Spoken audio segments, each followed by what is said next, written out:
Snow slashed sideways across the windshield, the wipers groaning under the weight of ice. Clay Ridge lay behind him, its street lamps swallowed by the swirling dark.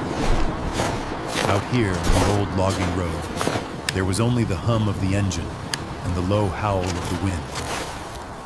Noah Kane kept one hand loose on the wheel, the other resting near the dash-mounted radio. Nights like this had a way of pulling memories up from where he'd buried them. Rex's last breath, the metallic smell of blood in snow.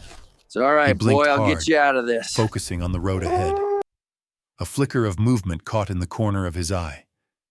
No, not movement. Sound. Muffled. Fragile. Almost lost under the wind's roar. He eased the truck to the side, tires crunching over packed snow, and killed the engine. The silence was instant and thick. Then it came again. A whimper, small and aching. Noah stepped out, boots sinking into drifts. The beam from his flashlight cut across the tree line, then caught on a shape squatting beside the road.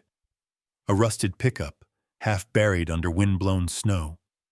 The driver's door hung crooked, hinges eaten by years of salt and cold. The whimper came again, louder now, desperate. He circled to the tailgate, fingers stinging as he pried at the frozen latch. It gave with a metallic snap. The smell hit first, coppery, sour, the scent of old blood clinging to fur. The dog lay curled tight, limbs bound with rusted wire, coat clotted with ice and dark patches that hadn't come from the snow. Easy, easy, boy, Noah murmured, lowering himself until his face was level with the animal's. Golden brown eyes stared back at him, wide but unblinking. They didn't hold the scattered panic of a wild stray. There was calculation there, the sharp watchfulness of a creature who'd learned the cost of trust. The wire bit into his gloves as he worked it loose. Whoever had tied him had done it with purpose, winding the metal so it cut if the dog struggled.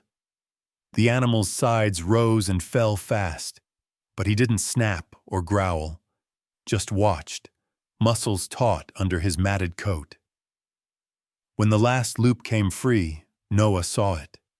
Faint, half hidden beneath the tangled fur on the dog's flank. Ink, a series of tiny, deliberate marks burned into the skin, the kind of thing you only saw on classified K9 units.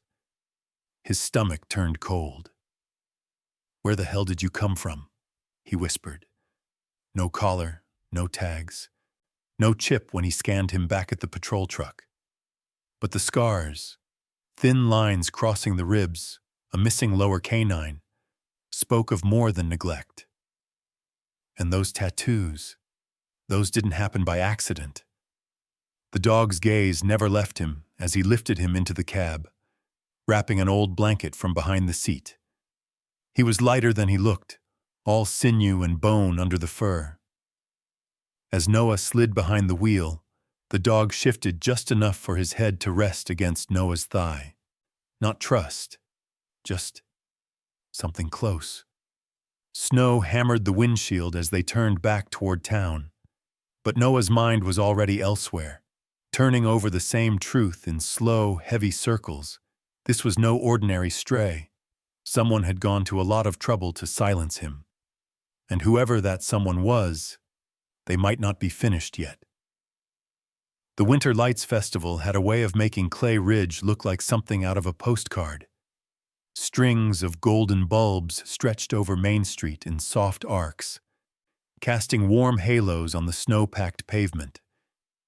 Music drifted from the stage set up outside the old courthouse, the brass band's notes mingling with the smell of hot cocoa and roasted chestnuts. Laughter spilled from the crowd, boots crunching, scarves and hats bobbing among the stalls. Noah kept to the edges, the kind of presence you noticed only if you were looking. Echo padded beside him, still sore but walking steady. His coat had been brushed, the mats carefully trimmed out, though the thin lines of healing cuts still marked his ribs beneath the fur. More than once, passers-by bent down to greet him, but Echo's eyes flicked to Noah for a cue before moving back to watch the crowd. They'd only made it halfway down the street when the air seemed to shift. Conversations dimmed in the space around them. From between two vendor stalls stepped Troy Maddox. Maddox wore his wealth like armor, a tailored wool coat, boots polished to a shine, and that practiced smile that never quite reached his eyes. His hair was perfect, despite the cold wind, and his gloved hands rested casually in his pockets, like he had all the time in the world. "Kane," Maddox said, his voice smooth, cutting through the noise like a knife. "Enjoying the festival?" Noah didn't answer. Echo had gone still, ears angled back just slightly, his gaze locked on Maddox. In one sharp movement, Maddox closed the gap, and before Noah could shift, his boot shot forward, catching Echo hard in the ribs. The yelp that tore from Echo's throat sliced through the music, the crowd's chatter snapping into silence. The dog stumbled, dropping low to the ground, but didn't retreat. His teeth flashed for a split second before Noah stepped between them. "What the hell is your problem?" Noah's voice was low, but it carried. Maddox's smile didn't break, though a flicker of something colder passed through his eyes. "Your mutt wandered onto my property last night," he said, his tone deliberate. "I don't take kindly to trespassers, two-legged or four." "You're lying," Noah said flatly. The crowd had thickened around them now, whispers curling through the cold air. Maddox's posture shifted slightly, and Noah caught the faintest movement over his shoulder. Sheriff Hewitt pushing his way forward, face tight. "Is there a problem here?" Hewitt asked, though his gaze flicked only to Maddox. "This man's dog tried to attack me," Maddox said smoothly, loud enough for everyone to hear. "I defended myself."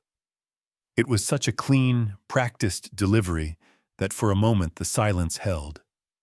Then came a few uneasy murmurs, a scattering of nods from faces Noah recognized, people who owed Maddox favors or feared crossing him. Noah's jaw worked, but he said nothing. Echo had straightened now, standing behind his left leg, eyes locked on Maddox.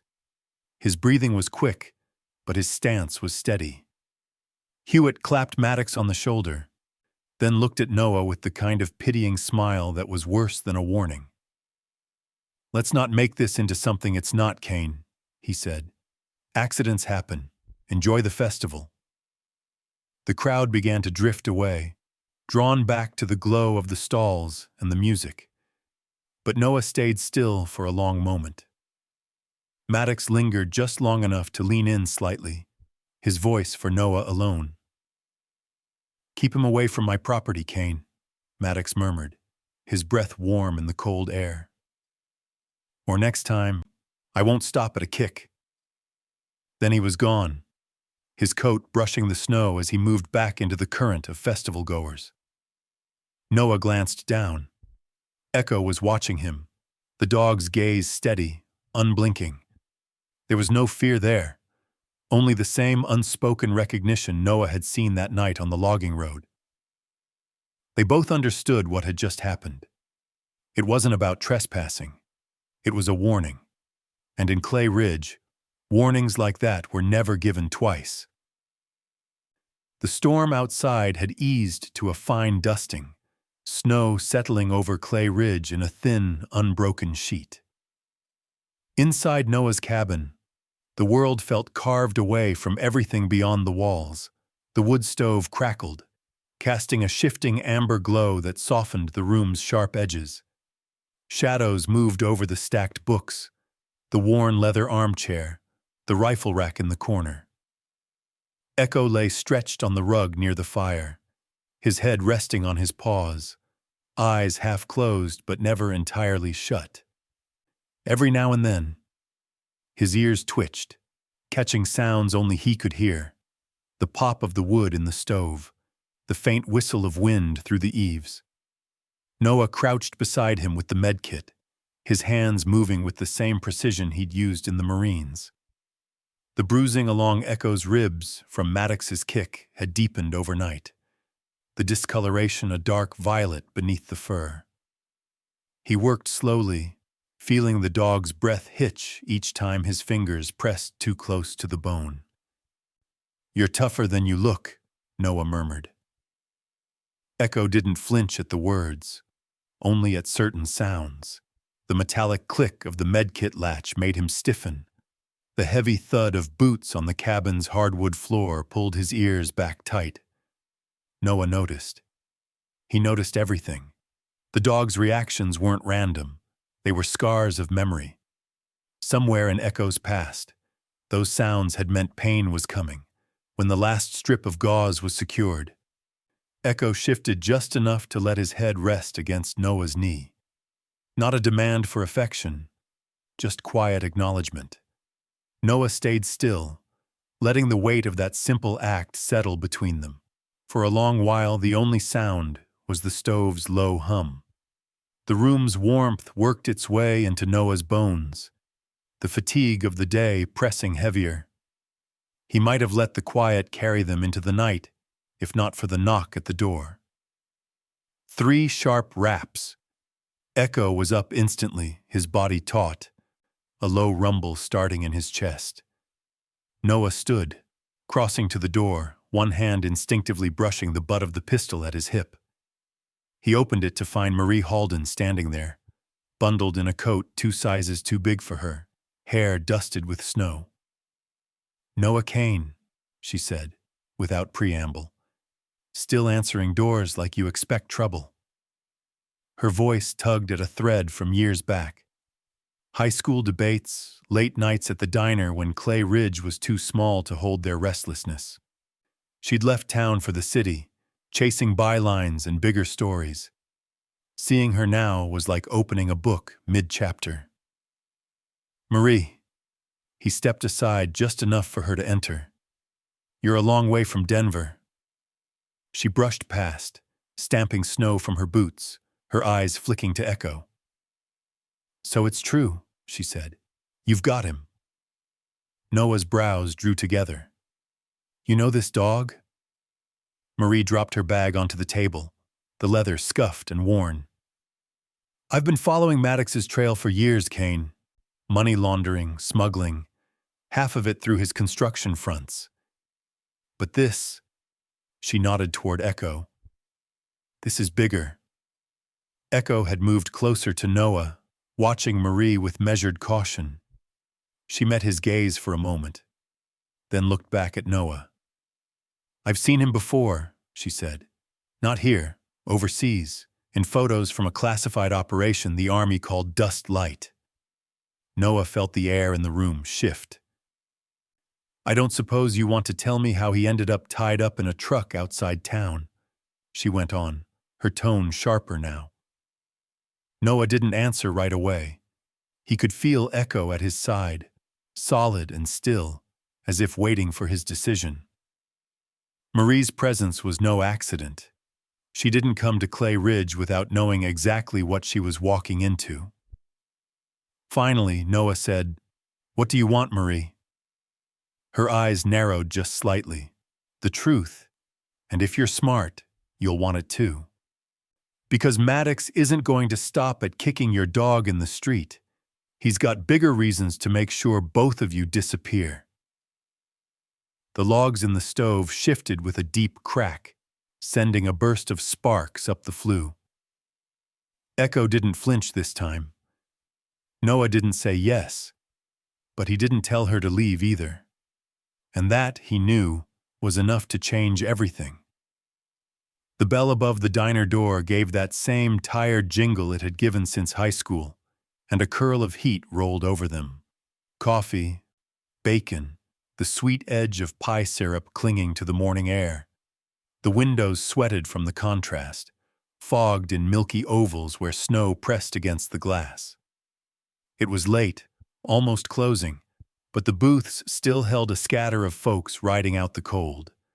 Road crew guys in reflective jackets, a couple teens sharing a milkshake, Two retirees who'd been arguing over the Broncos for 40 years straight.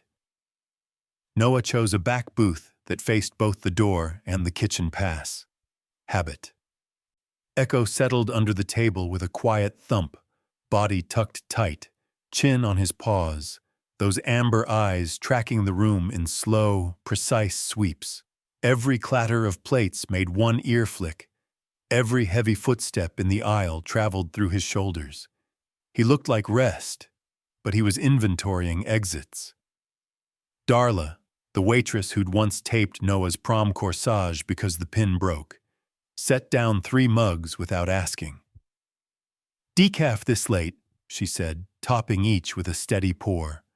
She glanced under the table and softened. "Hey there, handsome. Mind your paws." Echo's tail gave one soft sweep against Noah's boot.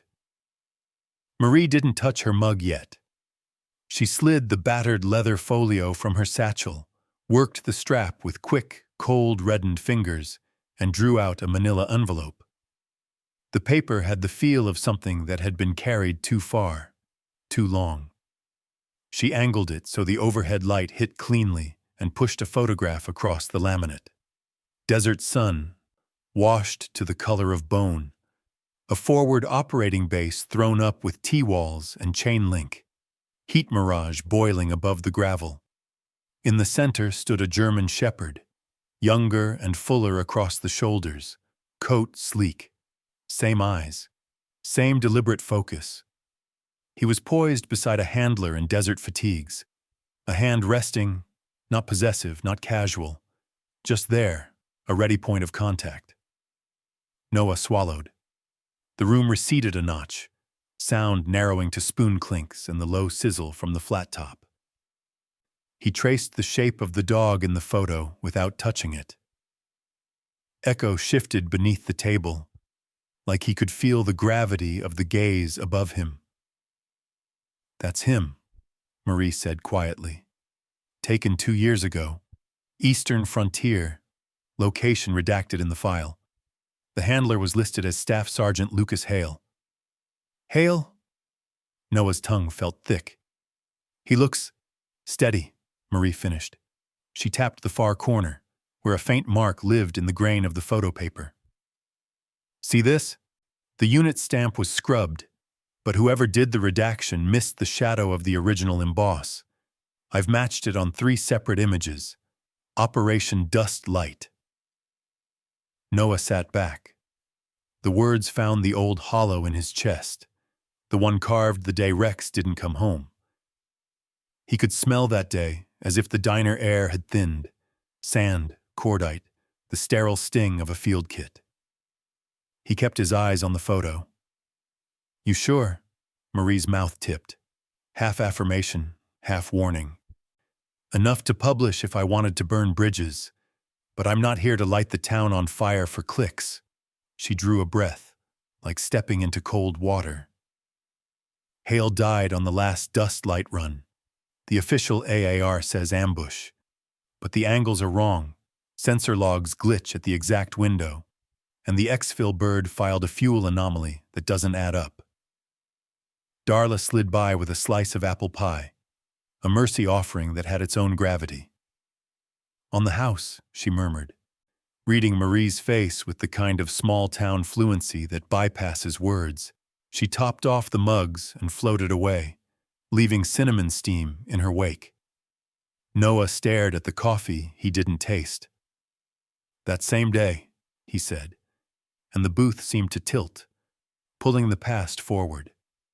Rex was on a support perimeter half a map away. Clean assignment. Clean comms until they weren't.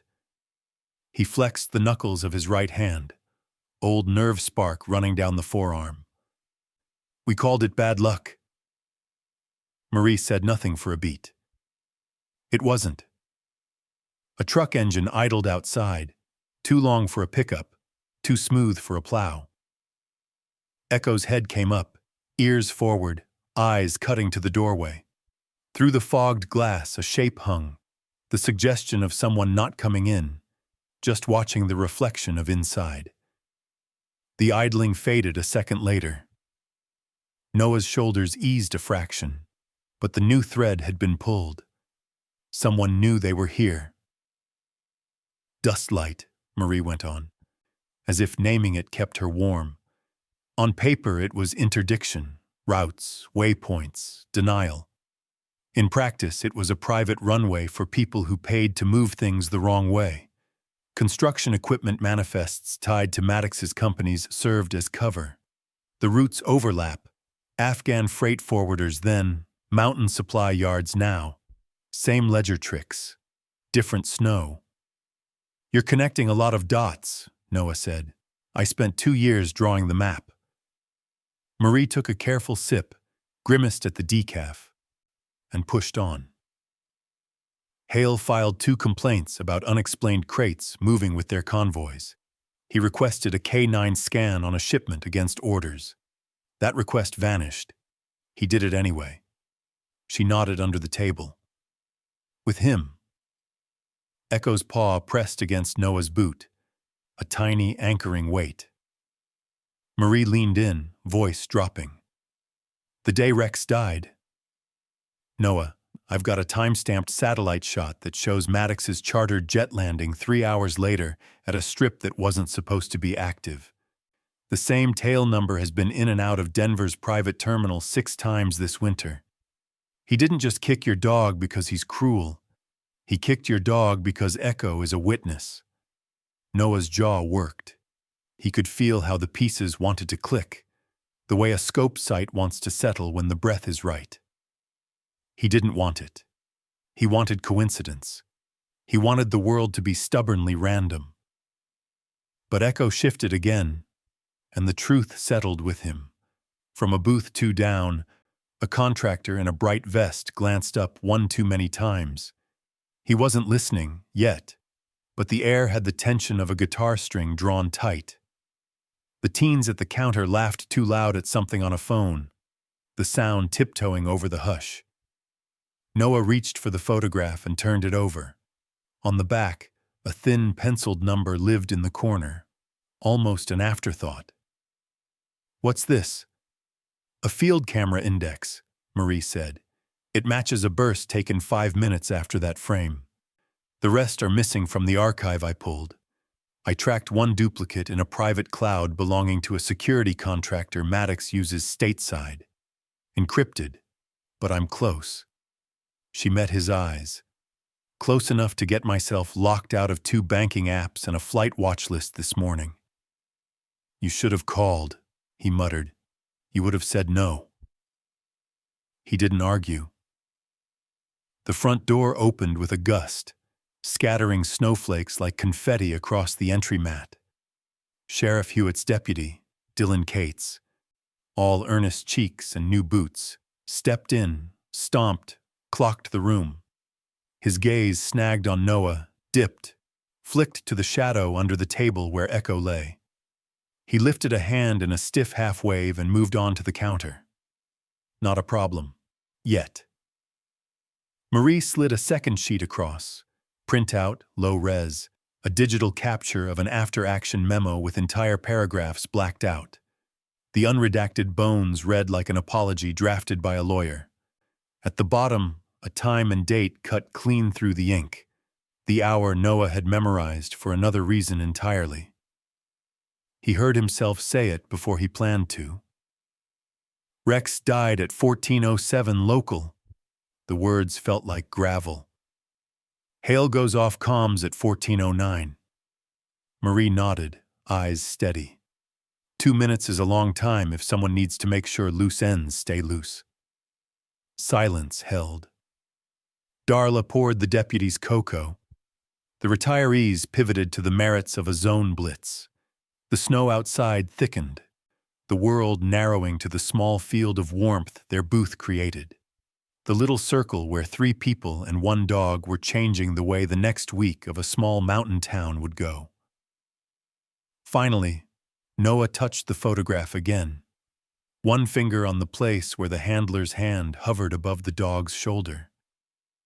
If he was anything like him, he said, chin tipping toward the table, he didn't stop because someone told him to. He didn't. Marie said. He stopped because someone made sure he couldn't go on. Echo lifted his head and set it on Noah's knee, the weight a quiet vow. All right, Noah said, voice even. We pull the thread. Marie's mouth twitched, not quite a smile. You won't like what unravels. Doesn't matter. Noah folded the photograph back into the envelope, slid it inside Marie's folio, then met her eyes. We find who cut those comms. We find who ordered those crates. We find why Rex and Hale ran out of luck at the same minute on the same map. A slow breath, shared between them and the dog, and the soft hiss of the coffee maker. Outside, a truck rolled past, taillights bleeding red through the fogged glass. Inside, the first thread had been lifted, and once a thread is lifted, a quilt never lies flat again. The road out past the sawmill was the kind of place only locals used in winter, narrow, unlit, lined with pines that leaned in like they were eavesdropping. Snow squeaked under Noah's tires, the kind of cold-packed crunch that carried for miles. His headlights caught each drifting flake as if the air was full of slow-moving sparks. Echo rode shotgun, eyes forward, his breath leaving fog patches on the glass. The silence in the cab wasn't empty. It was the coiled kind, the pause before something either cracks or holds. When the blue and red strobes flashed from the shoulder ahead, Noah's first thought was a wreck. But the single cruiser idling there wasn't angled to block traffic. It was parked nose out, like whoever sat inside wanted to be able to leave fast. Officer Ian Davis stepped into the beams, his parka zipped to the chin, shoulders hunched. He raised one hand, the other shoved deep in his pocket. His eyes darted up and down the road before Noah even stopped. Noah rolled the window down. Everything all right? Davis's breath puffed in quick clouds. I can't stay long. Pull up past the curve. He didn't wait for agreement, just turned and walked to where the road bent out of sight. Noah followed, cutting the engine once they were out of the line of sight from town. Echo's gaze never left Davis as the man approached the passenger side. Davis kept his voice low. You didn't hear this from me. All right, Noah said evenly. Davis's jaw worked like the words had teeth. Maddox owns the sheriff's office. Not just favors, paper trails, loans, land deals, campaign funding buried through dummy LLCs. Hewitt's been covering his back since before I joined the force. Noah didn't flinch. Not news. This is. Davis looked past Noah at Echo. That night in Kandahar, dustlight. Rex didn't die in crossfire. Hewitt was on comms with someone overseas. The timing matches to the second. Orders came down to pull your perimeter back, expose it. Execution, Kane. Not bad luck. Noah's grip on the wheel tightened until the leather creaked. The cold air through the open window cut sharp into his lungs. And him? He tipped his chin toward Echo. Same night, Davis said. Different sector. Someone marked him for elimination, too. Hale refused the extraction until the dog was clear. Didn't work out for either of them. His breath hitched, the steam breaking in the air. I don't know how Echo made it out, but I do know Maddox had a private shipment moving through the same corridor. Crates listed as construction supplies. You and I both know what that means. Noah's mind felt like a rifle bolt locking into place. Every piece Marie had laid out, every scar on Echo's body, every shadow Maddox cast. It was all the same shape.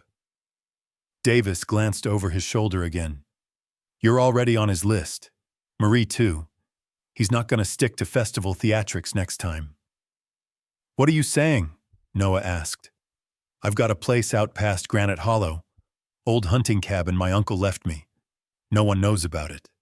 You two, and the dog. You can lay low there while you figure your next move. Davis swallowed, eyes sharp now. "But you can't go back to your cabin tonight. I heard Hewitt sending a unit up your way." Noah didn't answer right away. Echo shifted, his ears flicking toward the wind like he'd caught something Noah hadn't. Somewhere deep in the pines, snow slid off a branch with a muted thump. "Why tell me?" Noah asked finally. "Because I'm tired of watching him gut this town from the inside out," Davis said, "and because Rex deserved better. So does he." He nodded toward Echo. The quiet stretched. Then Noah turned the key, the engine catching with a low rumble. "Lead the way." Davis's relief showed only in the way his shoulders eased. He jogged back to his cruiser, pulling out ahead, his taillights bobbing in the darkness. As Noah followed, the pines seemed to crowd closer, the road narrowing until it felt like they were slipping through a tunnel of snow and shadow. Echo didn't take his eyes off the tree line. Neither did Noah. They both knew that safe shelter was a temporary word in a place like Clay Ridge, and that the moment you started running, someone was already behind you. Granite Hollow wasn't much on a map, just a crease where the foothills folded into thicker pine and the county forgot to keep the gravel even. Davis's taillights bobbed ahead like twin embers, carving a path through the drifts. The wind worried the trees, combing them so the snow sifted down in soft veils. Noah kept his truck a conservative distance back, tires threading the two black ruts that passed for a lane. Echo stood with his front paws braced on the center console now, nose working, ears pricked to the dark. Marie had her notebook out but wasn't writing. She watched the tree line the way reporters watch faces, waiting for the flicker, the tell. They were a mile from the turnoff when Echo stiffened. No sound, no growl, just a full-body stillness that traveled into Noah's hands on the wheel. The dog's gaze shifted left, one beat, then forward again. Noah's foot eased off the gas. "What is it?" Marie asked, voice low. "Hold on." Noah clicked the radio to the local channel. "Davis." Static hissed. Then Davis's voice came back, thin with weather. "Go. Kill your high beams. We've got reflection." Davis didn't ask where. His taillights dipped as he let off the accelerator, and his headlights blinked down a notch. In that instant of dimness, Noah saw it. Glints at the edge of the ditch where there shouldn't be any. Not ice. Metal. "Road spikes?" Marie breathed. "Too tidy for a rancher's junk." Noah checked his mirrors. Empty behind. The storm had pushed everyone with sense indoors. "Windows up!" They rolled to a crawl. The forest pressed close, the trunks like ribbing on either side.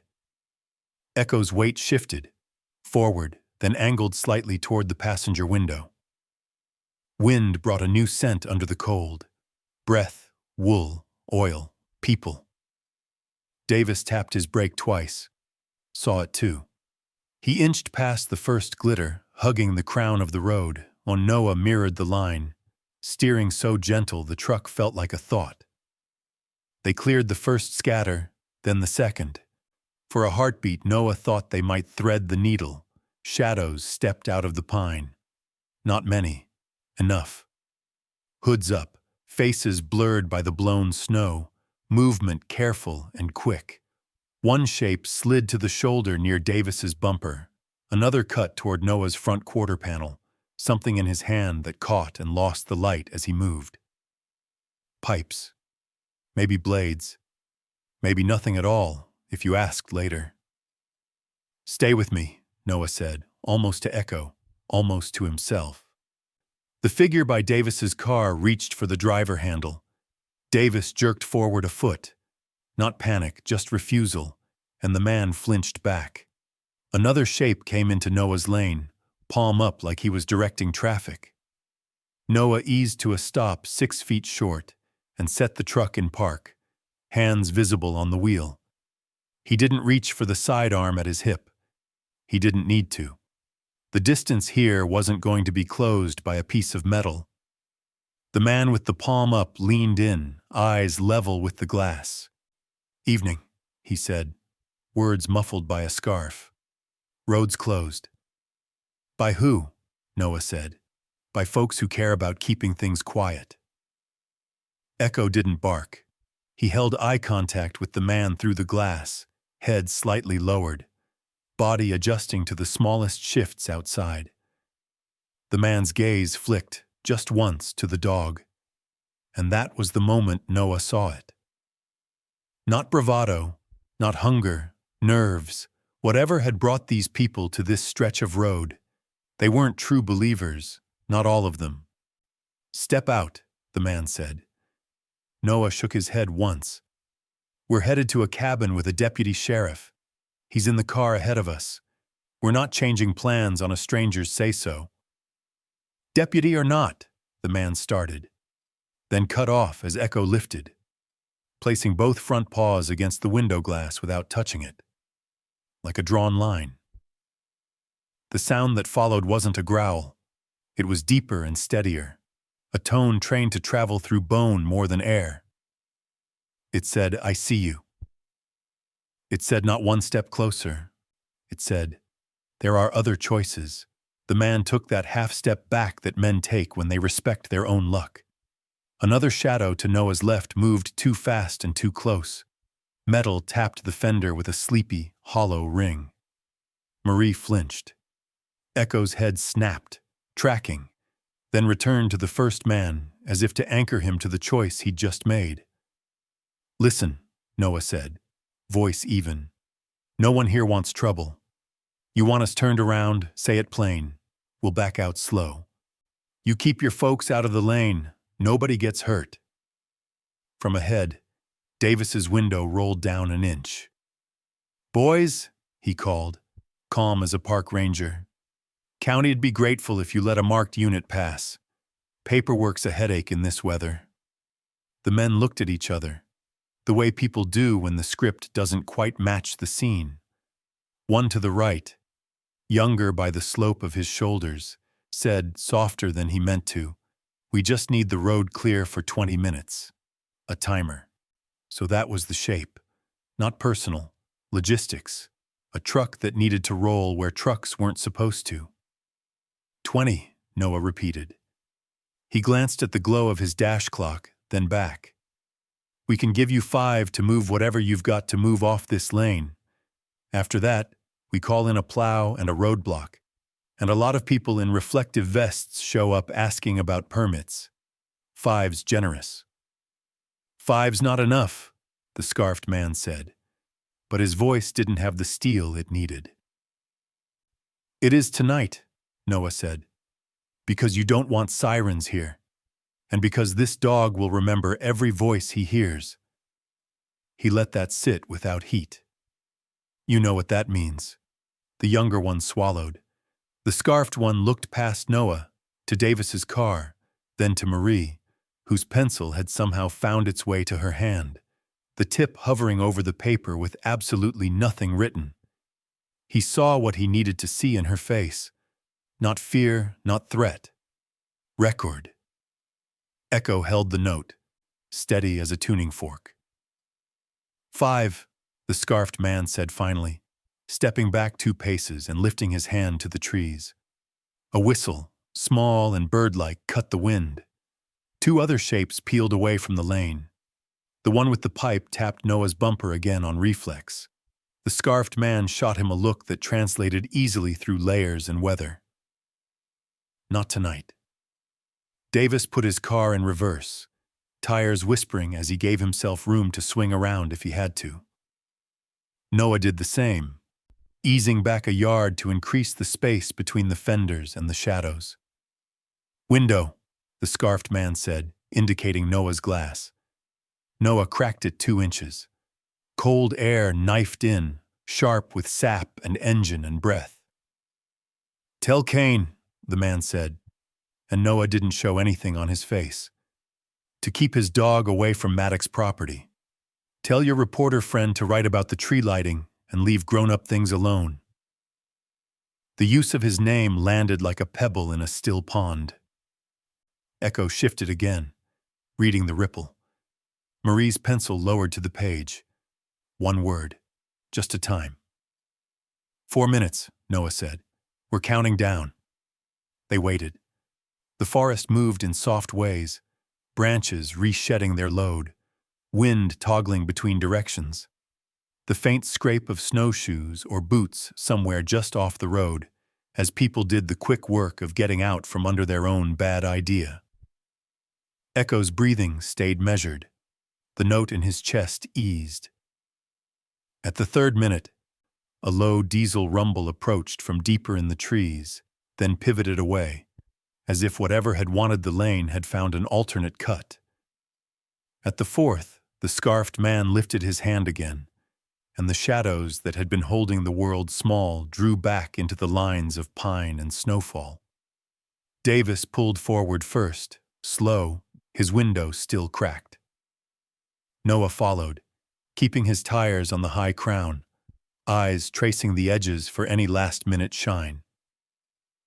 They cleared the stretch and drove in silence until the trees thinned and the road widened enough for deep breaths to feel honest again. Marie exhaled all at once. That wasn't a warning, she said. It was a schedule, Noah answered. Echo finally sat, then leaned. The contact was brief. Enough. They reached the turnoff to a 2-track path that barely deserved the name of road.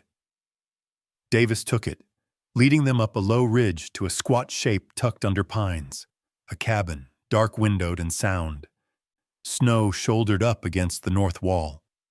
He cut his engine. Noah did the same. The silence afterward felt like the pure kind, not the kind that hides. They stepped out into the cold. Breath, crunch, the tiny crystalline sound of a town's trouble settling, where trouble always settles, in the places people think no one's looking. Noah scanned the tree line one more time. Nothing moved but snow. Assassination attempts, Marie said, half to herself, as if testing the words for fit. Noah shook his head. Worse. How? It's a system that thinks it doesn't have to try hard. He looked down at Echo. Until someone makes it. Echo's tail gave one measured sway, a small, contained promise. The wind pushed through the pines and moved on. The night went still enough to hear the tick of cooling engines and the distant, ordinary hush of a valley putting itself to sleep. The cabin smelled faintly of cedar and old smoke, the kind of scent that settled into the wood decades ago and never left. Davis had stocked it just enough. 2 jugs of water by the door, a stack of split logs, a half bag of dog food tucked in the pantry. The rest was bare bones, cot, table, 2 chairs, kerosene lamp. The storm had moved on, leaving a sky so sharp with stars it almost looked brittle. Inside, the quiet was thick. Marie sat cross-legged on the floor near the table, her laptop open and cables snaking to a small satellite uplink she'd pulled from her bag. The machine's soft hum was the only sound, besides Echo's slow breathing by the door. Noah stood with his back to the wall, watching the screen over her shoulder. You sure we're dark here?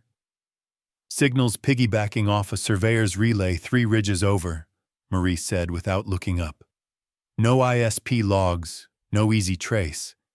If they find us, it's because they're in the trees, not on the network. She typed fast, scrolling through layers of encrypted files until one window froze and a thin progress bar inched forward. Got it, she murmured. The screen blinked to a grainy black and white image, an ID page from a military personnel file. The header read, Classified Asset Report, K9 Unit Echo. The photo was Echo, no doubt, the fur a little darker, the eyes the same fierce amber. Beneath it, bullet points listed his deployment history: Afghanistan, Syria, undisclosed locations, attached commendations. The phrase multiple life-saving missions appeared 3 separate times, Noah's gaze locked on a line near the bottom. Handler, Staff Sergeant Lucas Hale, deceased. Marie clicked into Hale's file next. This is the part they didn't want anyone to see. The report detailed the mission on the day Hale died. Official cause: enemy contact during routine convoy security. But attached scans showed Hale had filed 2 security incident complaints in the weeks prior, both referencing unauthorized cargo and possible infiltration of smuggling networks through military transport. The final entry in Hale's personal notes read, "If anything happens, it wasn't bad luck. Echo knows." Echo's ears twitched at the sound of his old name. His head lifted, eyes flicking between Noah and the screen. Noah clenched his jaw. Rex's report. Marie pulled another file from the folder. It was Rex's case. Noah had read the redacted version years ago. This one wasn't redacted. The timestamps on Rex's final moments matched the exact window of Hale's death. And in the margin, a note. Maddox manifest verified. Construction crates cross-checked with dust light supply list. Maddox orchestrated both, Marie said quietly. 2 handlers, 2 dogs, same day. Cut them out because they were liabilities. Noah's stomach tightened. The air in the cabin felt colder, though the fire was burning hot.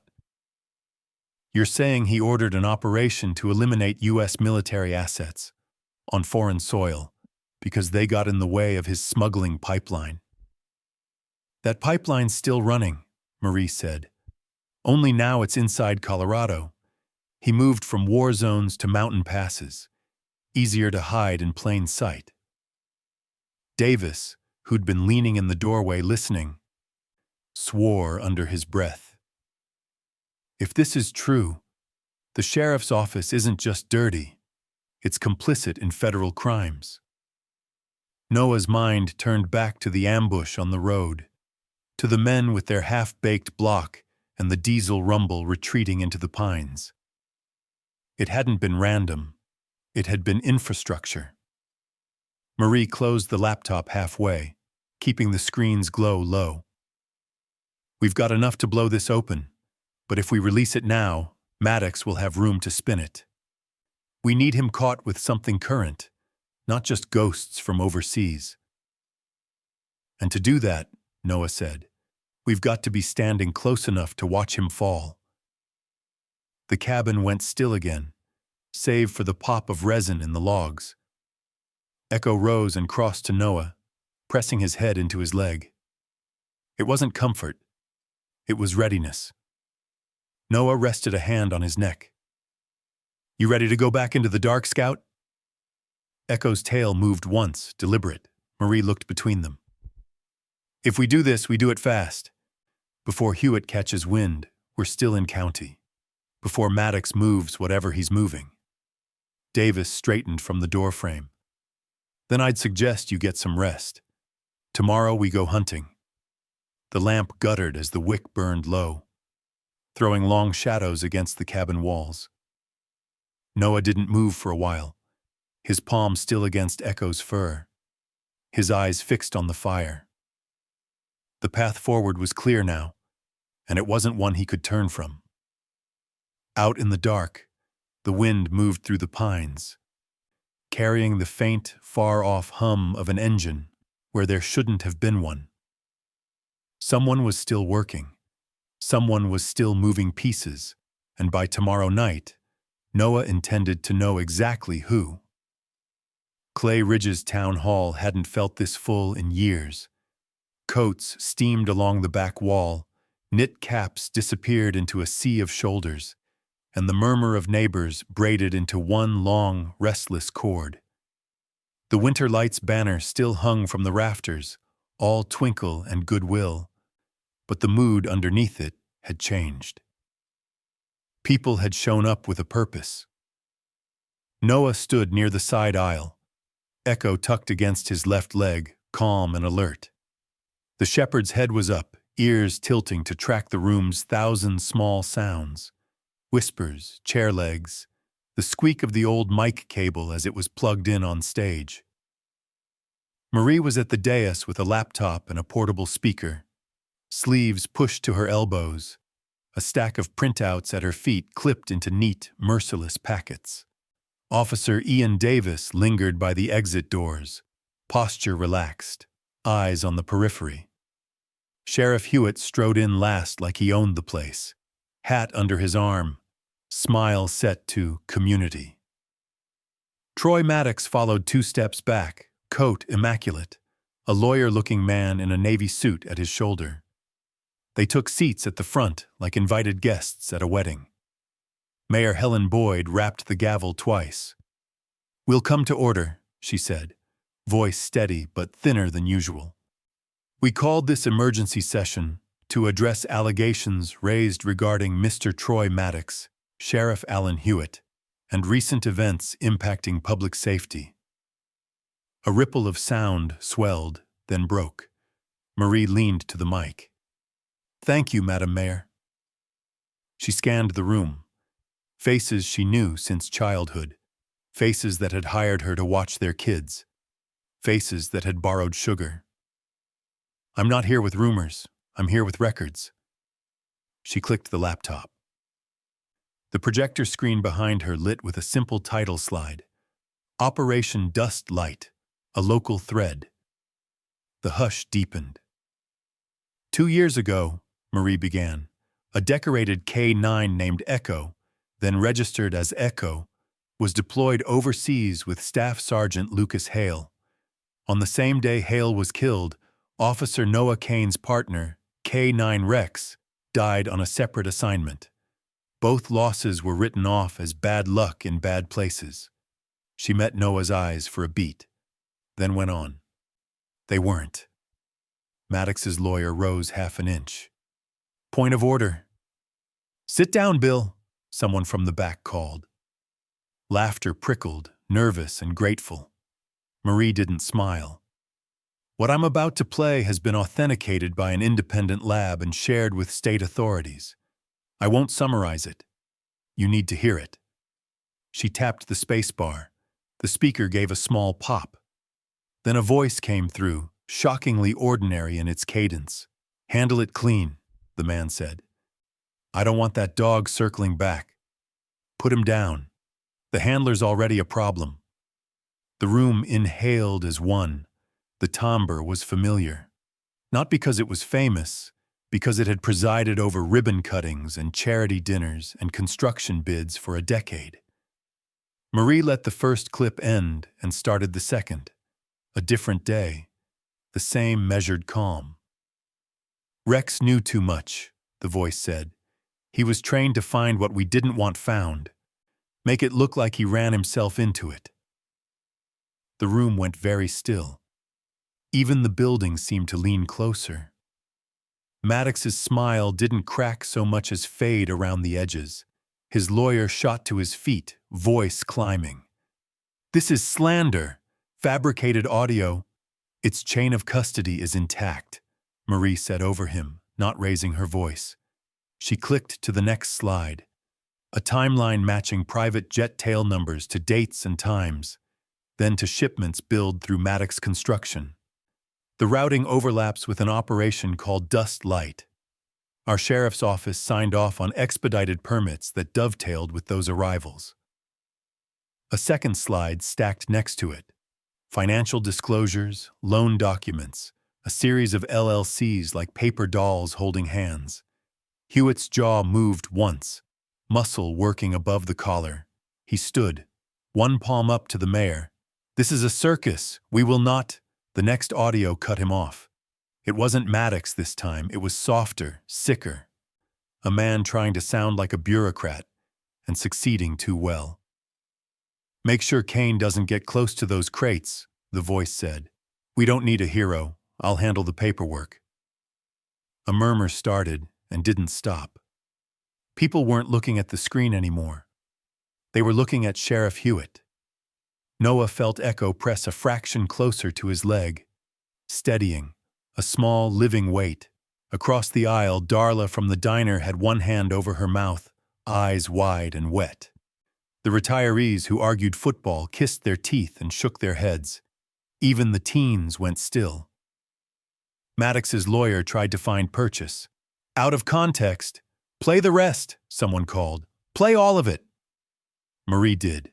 She ran a short clip of a phone call in which Maddox described construction supplies that move smoother when no one looks, and another where Hewitt approved an unlogged night convoy to keep the holiday traffic clean. She didn't narrate. She didn't editorialize. She let their own words make the room smaller. By the time she stopped, the space between rows felt airless. Mayor Boyd swallowed hard. "Mr. Maddox, Sheriff Hewitt, would you care to respond?" Maddox stood, buttoned his coat like a man about to accept an award.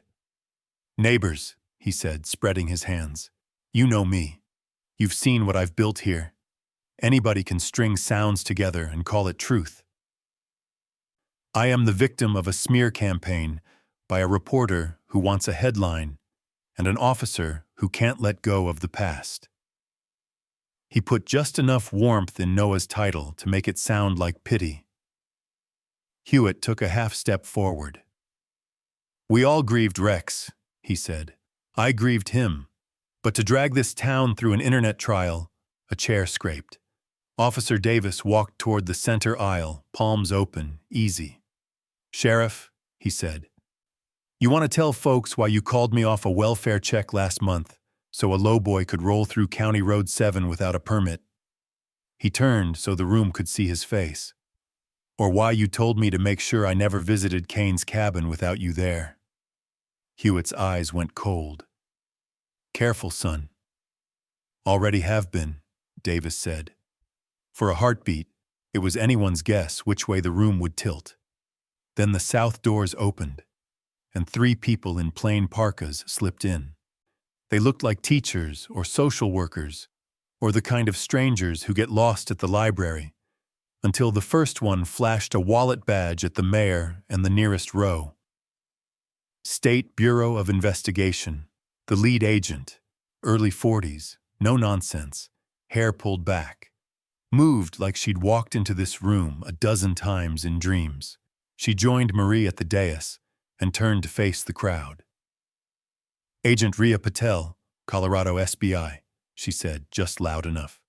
"We've had Miss Halden's materials for 48 hours. We've corroborated them with warrants signed under seal this morning. We're here to take 2 individuals into custody." Gasps pinballed. Maddox's face lost a little color. Hewitt's went brick red. Agent Patel didn't draw anything more threatening than a pair of cuffs. She stepped down calmly, 2 colleagues ghosting her flanks. "Mr. Maddox," she said, voice even, "you're under arrest for conspiracy to commit smuggling, obstruction, and witness tampering." Her gaze moved to Hewitt. "Sheriff Hewitt, you're under arrest for official misconduct, conspiracy, and destruction of evidence." The room didn't erupt so much as exhale, a long, weary sound that had been waiting in people's chests for years. A few clapped, then stopped themselves, like applause felt wrong at a funeral. Someone whispered, "Finally," someone else, "About time." Maddox tried one last pose. "This town will regret," Echo let out a single, contained bark. Not loud, not aggressive. A punctuation mark at the end of a sentence that had gone on too long. Maddox flinched. A ripple of quiet laughter moved through the rows and stilled again. As agents guided the 2 men toward the aisle, Hewitt glanced at Noah. The look wasn't pleading. It wasn't angry. It was the look of a man who'd just realized the story he'd told himself wasn't going to hold. Noah didn't return it. He kept one hand near Echo's shoulder and one eye on Marie, who was finally letting herself breathe. Mayor Boyd found her voice. "Clay Ridge," she said, microphone trembling just enough to prove she was human. "We will proceed lawfully. We will be better neighbors than we were yesterday." People began to move. Slow first, then with purpose. Some hugged in that awkward way people do when they've survived something they can't name yet. Some formed quiet lines to hand Marie their names.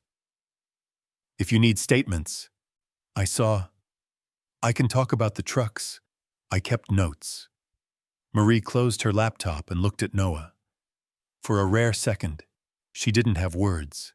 He answered with a small nod that said the same thing Echo's tail said with a single measured sweep. Yes, still here. Davis drifted over, eyes shining with something he wouldn't admit was relief. SBI wants to separate folks for interviews, he said. They'll want you two first. Noah scratched Echo behind the ear, feeling the warm, steady life under his hand. We'll tell them what we know. Good, Davis said, because the town's going to need a new story. Outside, snow fell clean and unbothered, softening footprints that had been too deep for too long.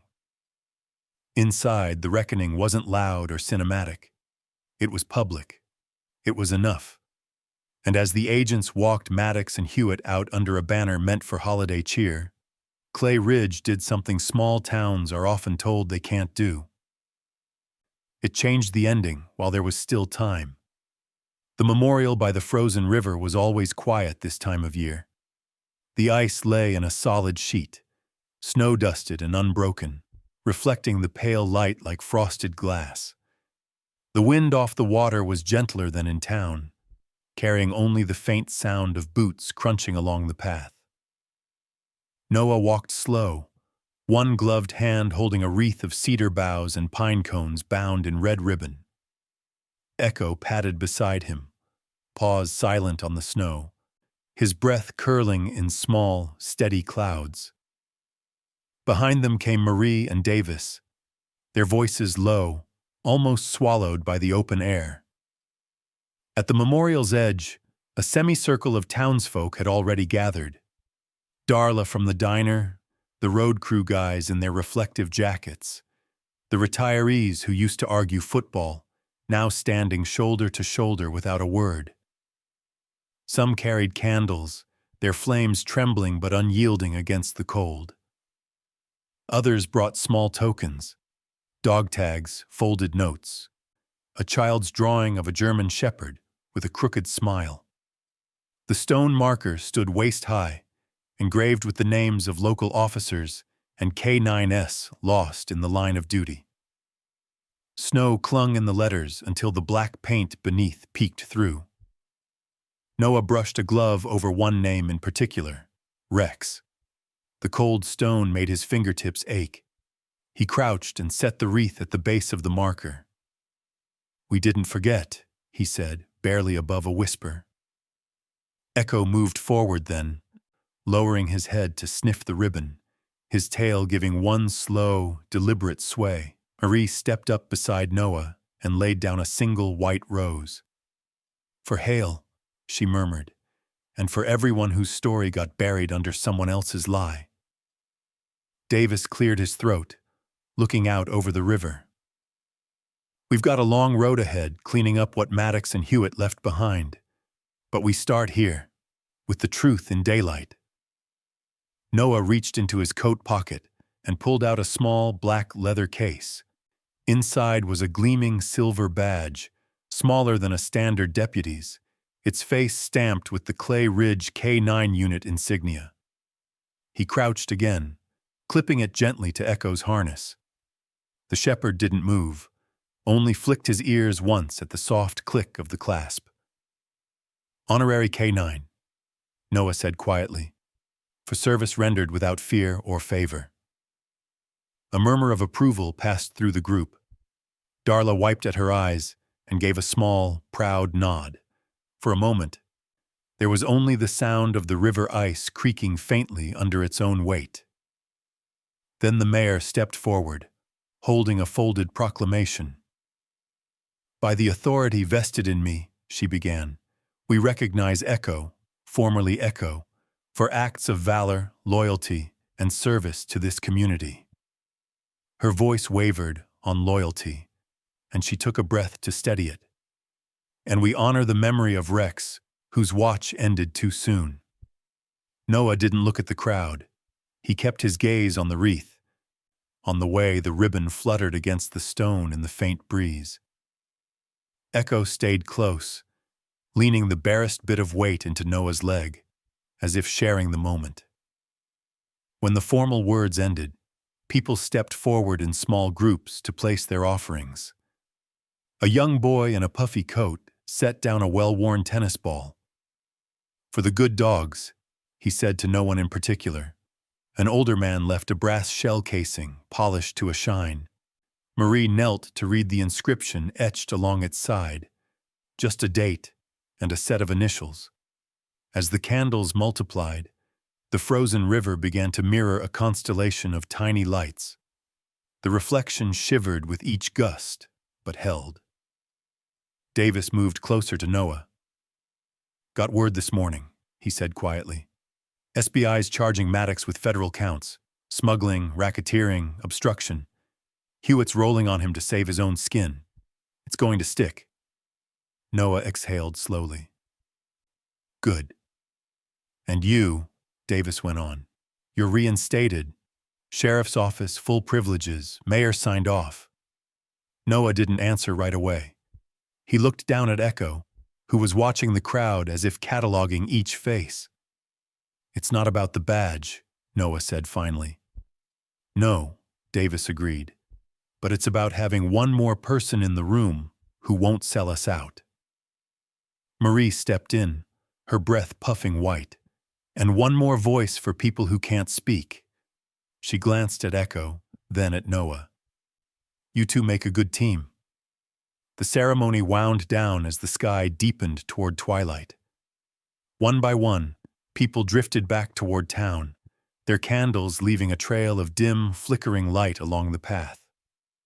When only the three of them remained, Noah reached down and brushed his fingers over the silver badge on Echo's harness. The metal was already cold, but it felt solid, anchored. Echo turned his head slightly, eyes meeting Noah's in the fading light. It wasn't thanks, it wasn't farewell. It was recognition. Two survivors acknowledging the ground they'd gained, and the ground they'd yet to cross. They stood there a while longer, the snow settling fresh over footprints, the frozen river whispering under its crust. Somewhere out in the distance, the town was beginning to move on. But here, by the marker and the wreath, the past was still present, honored, unhidden, and carried forward by those who refused to let it be erased.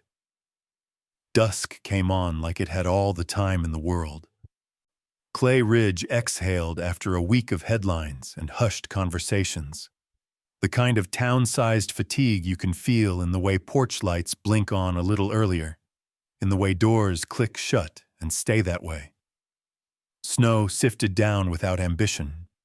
It just fell, as if the sky had decided, finally, to be ordinary again.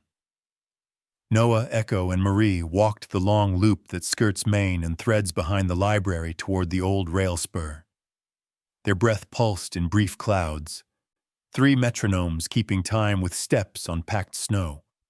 Street lamps lifted small halos from the drifts, and the world narrowed to that gentle amber rhythm. Light, shadow, light. Echo trotted ahead, tail high, stopping every 50 feet to glance back. He didn't tug or pace or scan like he had that first week. He simply checked. "You there?" "Good." He caught a snowflake on his whiskers and sneezed. Soft, surprised. Then shook once and carried on. Noah smiled without meaning to. Marie tucked her hands deeper into her coat sleeves. "You know what I miss?" she asked. "Noise I can ignore. City noise. Sirens that aren't my business. A neighbor arguing with a podcast. The espresso machine that screams like it's being exercised." She laughed under her breath. "This quiet. It's loud." "Yeah," Noah said. The word came out easy. He still wasn't a talker, but the words had stopped feeling like debts. They turned past the bookstore window. where a paper snowman smiled over a stack of paperbacks.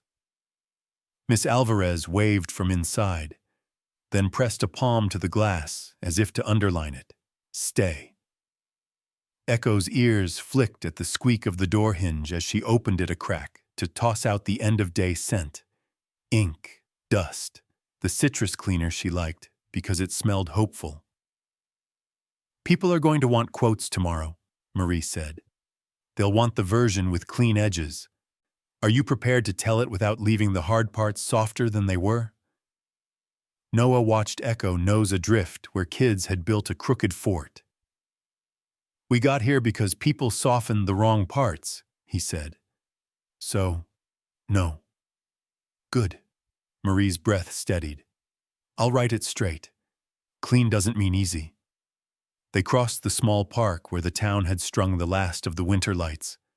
The bulbs hummed faintly, a warm thread stitched through cold fabric. Echo angled toward the gazebo, hopped up the 2 steps, and waited on the top one, head tilted. Noah joined him and leaned against the railing. From there they could see what they'd fought to keep. A main street with no unmarked convoys, a courthouse without a shadow in the doorway, a sky that belonged to weather and not to secrecy. It didn't feel like a victory party, Marie said, thinking of town hall, of handshakes that trembled, and a mayor who needed to sit down afterward. It felt like a line finally drawn where it should have been drawn all along. Some lines move, Noah said. He reached down and thumbed the edge of Echo's badge. Cold metal, steady weight. Sometimes you have to stand still long enough and they come to you. Echo leaned, just enough to brush his shoulder against Noah's leg. That small contact held more than a paragraph ever could. It said, "We made it to here." It said, "Keep going."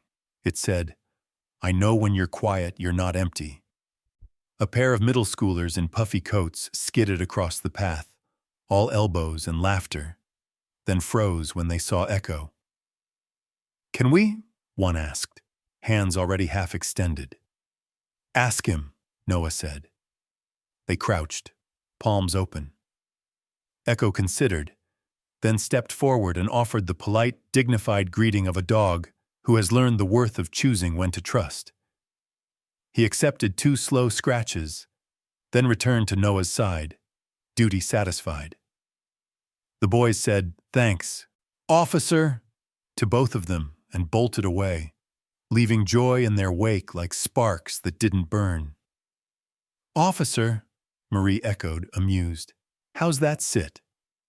"Better than it used to," Noah said. He thought of the weight he'd carried like a second pack, the platitudes people offered when they were afraid of the truth. He thought of Rex, and of a day that used to only end one way in his mind. He let the cold sting his lungs and welcomed it. "I was angry because it mattered. I'm ready because it still does." They cut down Birch Street, where the river showed itself through black lattice, unfrozen where the current ran fast. A fox's track stitched the bank, dainty, purposeful, already softening under new snow. Marie slowed, listening to the water. "I keep thinking about that line in Hale's notes," she said. "If anything happens, it wasn't bad luck. Echo knows." He wasn't just talking about evidence. "No," Noah said. "He was talking about what you feel when something isn't right. The thing you hear before you can prove it." He glanced at Echo. And he was right. "Will you keep calling him Echo?" Marie asked. "Or Scout?" Noah rubbed between the dog's shoulders, where the winter coat came in thick. Echo tipped his head into the touch. "Names have jobs," Noah said. "Echo brought him home. Scout tells him what's next." He smiled, small, real. "He answers to both." They crossed back toward Maine as the street lamps brightened. Somewhere a radio played an old song with soft drums and a voice that had learned patience. Davis idled by in his cruiser, 2 fingers lifted from the wheel, The new cadence of a town relearning how to wave with both eyes open. He didn't stop them, didn't need to. The check-in was enough. At the corner, Marie paused. "I'm filing tonight," she said. "It'll go national. People will argue in the comments. Someone will say small towns are all the same, and someone else will say you shouldn't trust any story with a dog in it. Then someone will write something kind that makes me cry into bad decaf." She huffed a laugh. "Ready for that?" "Ready for the kind ones," Noah said. They took the last block slow. Echo's pace eased into a content stride, tail at an easy flag. Snow hissed faintly as it met warm storefront glass.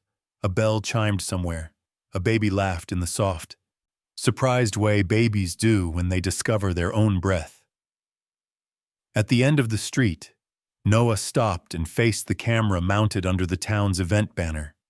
The one Marie had asked a volunteer to set for a single shot. Nothing fancy. He wasn't a speechmaker. He didn't clear his throat or pin his shoulders into parade rest. He just spoke like he was talking to the person who needed it most. If you've ever felt that pull in your gut when something's wrong, when a person or an animal is being hurt or pushed aside, and you wondered if speaking up would matter, it does, he said. You don't have to be loud. You don't have to be perfect. You just have to be steady. Do the small brave thing, and then the next small brave thing.